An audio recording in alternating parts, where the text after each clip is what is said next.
مولانا رضا ثاقب مصطفی صاحب کے آڈیو بیانات کے لیے ثاقب پروڈکشن کو سبسکرائب کریں۔ جزاک اللہ۔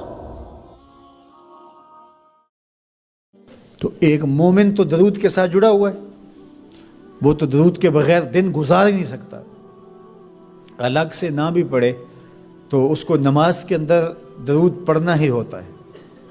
درود ابراہیمی تو نماز کا حصہ بنا دیا گیا اور اس کو کثرت کے ساتھ درود پڑھنے کی ترغیب دی گئی۔ تو درود ایک ایسا وظیفہ ہے کہ جو اپنی زندگی میں جتنا زیادہ شامل کر سکتے ہو اتنا زیادہ شامل کر لو۔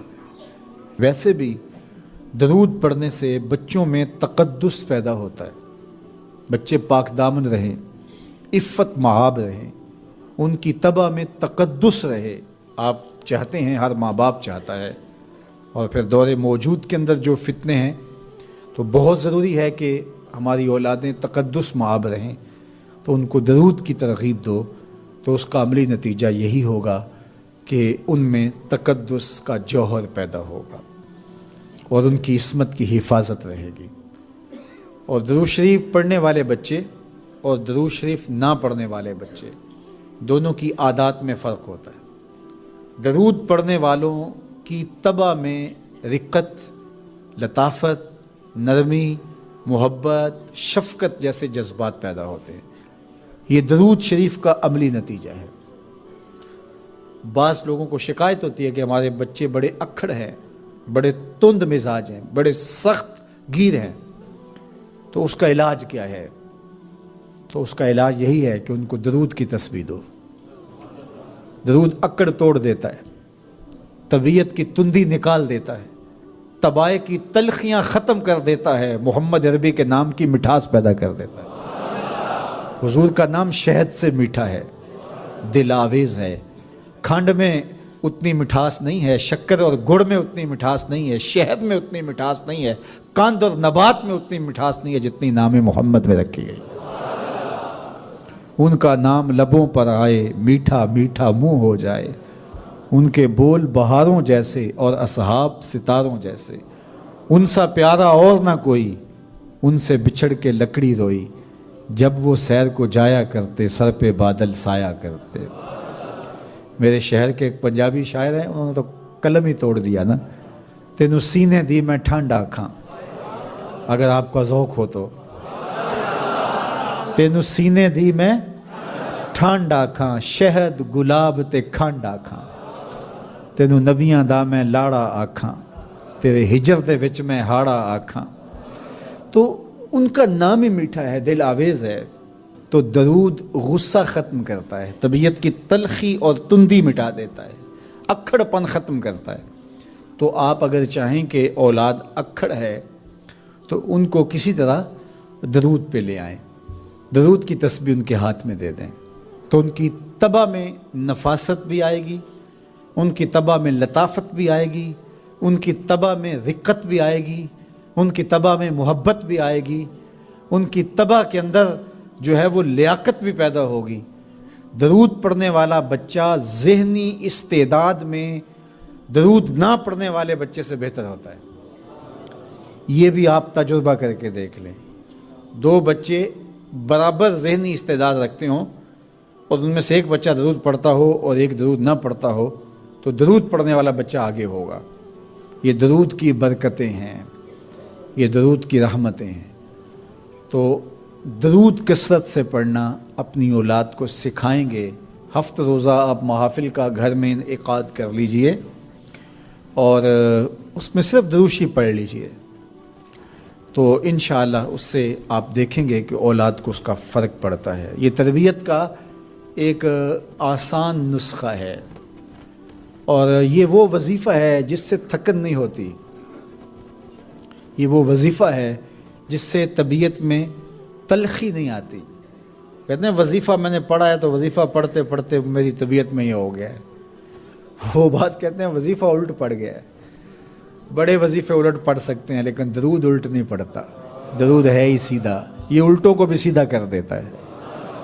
تو درود پڑھیں اور یہ منہ بھی میٹھا رکھے گا، یہ دل بھی ٹھنڈا رکھے گا یہ دنیا بھی ٹھنڈی رکھے گا اور آخرت بھی ٹھنڈی کر دے گا۔ درود چراغ بھی ہے، درود کستوری بھی ہے، خوشبو بھی ہے، مہک بھی ہے، شہد بھی ہے، گلاب بھی ہے، کھنڈ بھی ہے، اور سینے کی ٹھنڈ بھی ہے۔ تو درود اپنی طبع کے اندر اچھی طرح سے راسخ کر لیں اور اپنی اولادوں کی طبع میں اس کو راسخ کریں۔ اس سے آپ عملاً دیکھیں گے، میں سالوں کی بات نہیں کرتا، اشروں مہینوں کے اندر آپ فرق پڑتا دیکھیں گے۔ میرے اور آپ کے آقا و مولا نے ارشاد فرمایا، قیامت کے دن میرے سب سے قریب وہ ہوگا جو کثرت سے میرے اوپر درود پڑھنے والا ہوگا۔ تو یہ حضور کی قربت کا ضامن ہے درود۔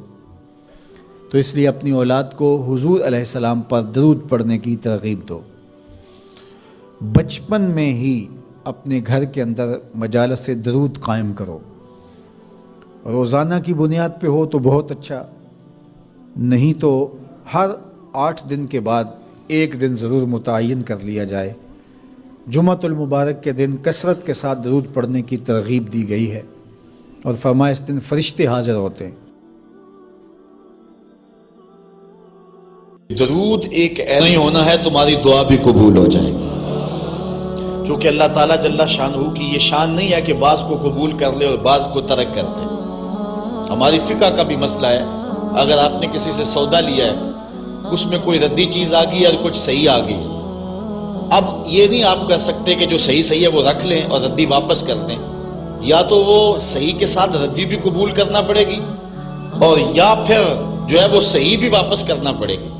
یہ نہیں ہوگا کہ مرضی کی رکھ لی اور مرضی کی واپس کر لی، یا سارا سودا قبول کرنا پڑے گا یا سارا سودا واپس کرنا پڑے گا۔ تو اللہ تعالیٰ جل شانہ کے حضور جب درود کے ساتھ دعا مانگی جائے تو پھر اللہ تعالیٰ جل شانہ اس دعا کو چھانٹ کے الگ نہیں کرتا کہ میں نے یہ نہیں قبول کرنی۔ درود کے ساتھ جو مانگی ہوئی دعا ہے اللہ وہ بھی مستجاب فرما لیتا ہے، وہ بھی قبول فرما لیتا ہے۔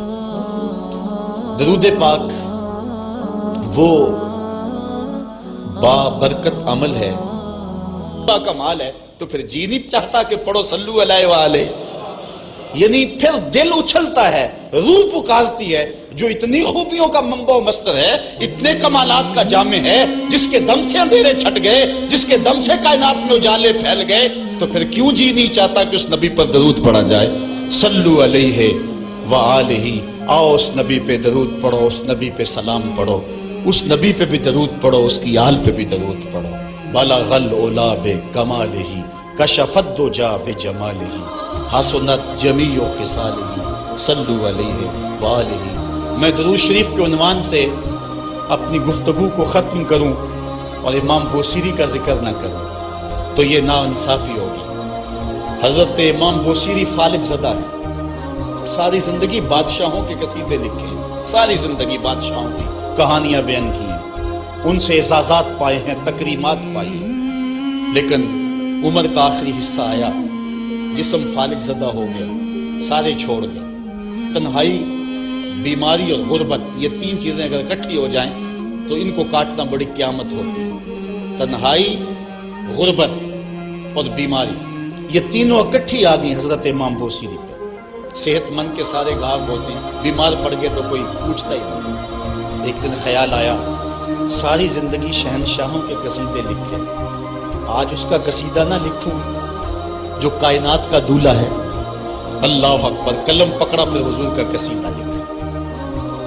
یہ قصیدہ بردہ شریف مکمل کیا۔ رات ہوئی، حضرت امام بوصیری سوئے، آقا کریم علیہ السلام تشریف لائے، اور یہ بات ذہن میں رکھیں، حضور نے ارشاد فرمایا، من رآنی فی المنام فقد رآنی فإن الشیطان لا یتمثل بی۔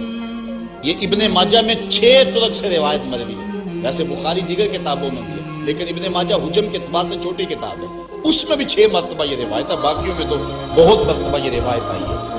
ابن ماجہ میں 6 طرق سے یہ روایت ہے۔ حضور نے فرمایا، جس نے مجھے خواب میں دیکھا اس نے مجھے ہی دیکھا۔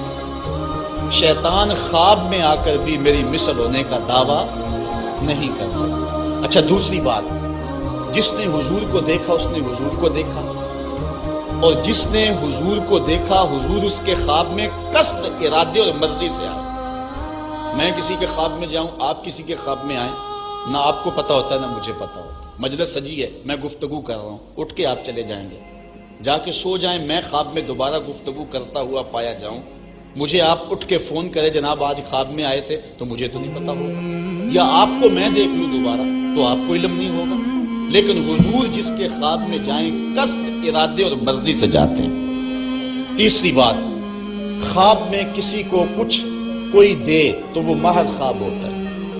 لاٹری نکل آئی، کروڑ پتی بن گیا، صبح اٹھیں گے تو کروڑ پتی ہوں گے یا کنگال ہوں گے؟ وہ کیا کسی نے کہا تھا 100 بار میرے ہاتھوں میں تیرا دامن آیا، جب آنکھ کھلی تو اپنا ہی گرے بات۔ کچھ نہیں ہوتا، خواب خواب ہوتا ہے، لیکن حضور کو اگر کوئی خواب میں دیکھے اور حضور کچھ عنایت کرے تو وہ محض خواب نہیں ہوتا۔ حضرت شاہ ولی اللہ محدث دہلوی فرماتے ہیں میرے والد شاہ عبد الرحیم نے خواب میں انہوں نے حضور کو دیکھا تو آقا کریم علیہ السلام نے اپنے 2 منہ مبارک ان کو عطا کیے۔ کہتے ہیں جب اٹھے تو دیکھا کہ منہ مبارک نہیں تھے، تو پھر ان کی کیفیت وہی ہو گئی اور پھر حضور خواب میں ملے، فرمایا کہ ہم نے تیرے سرہانے کے نیچے رکھ دیے۔ تو کہتے ہیں کہ وہ 2 بال حضرت شاہ ولی اللہ محدث دہلوی فرماتے ہیں ان کی علامت یہ تھی کہ وہ صندوق میں ہم رکھتے تھے، جب اس کو دھوپ میں لے کے نکلتے بدلی سایہ کیا کرتی تھی، اور فرماتے ہیں کہ جب وراثت تقسیم ہوئی تو 1 بال میرے حصے میں، حضور کا منہ انور، حضور کا منہ مبارک۔ تو جس نے حضور کو خواب میں دیکھا حضور کو ہی دیکھا، حضور قصد سے آئے، جو دیا حقیقت میں دیا۔ اور چوتھی بات، وہ بخاری کی روایت ہے، حضور فرمایا من رآنی فی المنام فسیرانی فی الیقظہ، جس نے مجھے خواب میں دیکھا ان قریب جاگتے بھی دیکھ لے گا۔ شارحین لکھتے ہیں ساری زندگی نہ دیکھ سکا، جب روح نکل رہی ہوگی رخ محبوب سامنے ہوگا، اور اگر اس وقت حضور کا دیدار ہو جائے تو چاہیے بھی کیا، سوکھا نکلے سا ظہوری جے ویخ لواں مکھ تیرا، اگر اس وقت حضور کا دیدار ہو جائے تو اور کیا چاہیے۔